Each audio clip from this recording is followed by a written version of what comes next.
Hi, welcome to Think Human. I'm Chris, and in this video I want to talk about the possible way how we could know that we're actually living in a simulation. So first, really quickly, let's go over the simulation hypothesis. And this is the idea that if it's possible in the future to create simulations of our own civilization, all that we need for that is computing power. And we can imagine a civilization 1,000 years from now would have way better supercomputers and way more computational power. So they could create a simulation of our civilization right now. And the idea is that if they can create one, why not two? Why not 10? Why not 100? So let's imagine, even if the civilization is in the future, 1,000 years in the future, let's say, or 10,000, whatever you like, even if to create a small number of simulations, let's say 100 simulations of our own civilization like it is right now, then in the actual universe that we live in, the ratio of the real universe to a simulated universe would be 1 to 100. So for the one universe that we have and where it's possible for us to exist,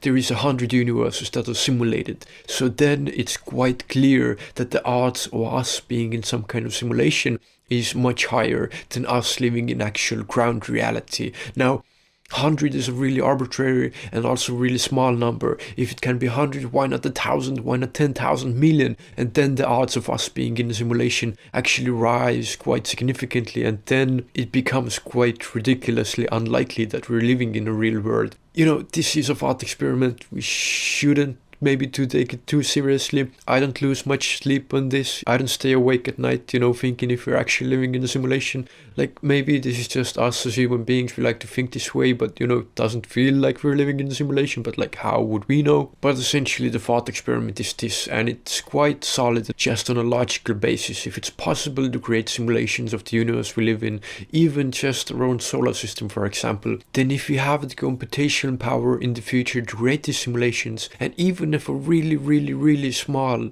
minuscule part of the future civilization will think that, oh, we want to create this simulation, even somewhere for fun, and they create more than one simulated universe in the entire universe, then it would already make the likelihood of us living in a simulation rather than in the real world greater. Okay, so how would we know that we're actually living in a simulation? One way to think about this is that let's imagine that we create a simulation of the world we're living in right now. Let's say we're in the future, we have better computers, we can do it, and we simulate civilization as it is in the year 2019. Then as this civilization gets more advanced technologically, then it can get to a point where it can create simulations. And then the simulation they have created will also reach a point of technological maturity where they can create simulations, and so on and so on. And the point being is that eventually you would reach a point where there are so many fractal branches of simulations going down that whatever was the first computer to simulate all of this, the entire tree of simulations, it will just run a roadblock.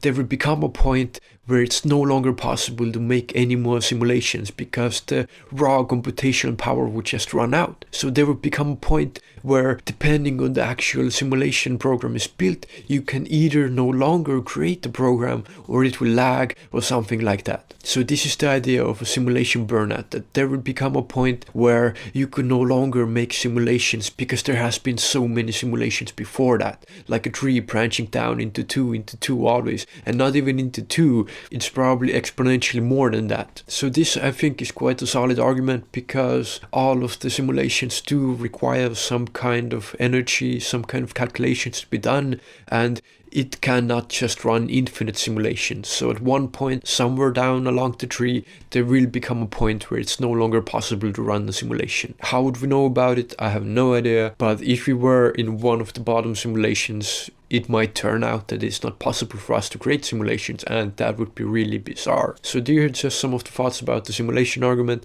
and the way how we could possibly know that we're actually living in one, or for anyone to know that they're living in one. So I hope you got some interesting thoughts from this. If you have any ideas, please leave them down in the comments below. Thank you so much for watching. Take care.